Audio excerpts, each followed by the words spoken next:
Now if we take this house shape that we've just drawn, if I wanted to maybe add a door just on the front here, I'd do that just using my rectangle tool. So click over there, click rectangle. I can find the middle point if I want and maybe draw a door from that middle point. I'm just going to find the middle point and then go to the left a little bit. Click on that edge, lift my mouse up a little bit and then click so that we've got the final one there. Now there's just a bit of a shape at the moment. What we can do is I can use an offset tool to make another rectangle that goes around this rectangle. So if I show you that there, not on our push pull tool there, but the offset button. Now what this will do is create an exact shape that's got the same dimensions as the one we've already got.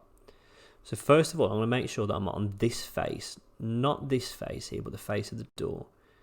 I'm going to click, and then if I bring my mouse inwards, you'll see it's drawing a rectangle inside it. If I want to draw a rectangle on the outside, I just drag my mouse to the left hand side. So if I make it there, you'll see that's now drawn a rectangle around it, but I've got a few extra shapes that I don't need here.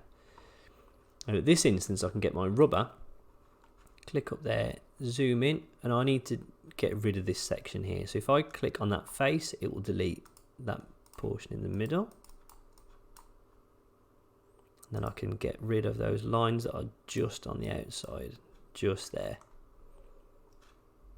Now I can use my push-pull tool to, if I wanted to, make sure I'm on that face there.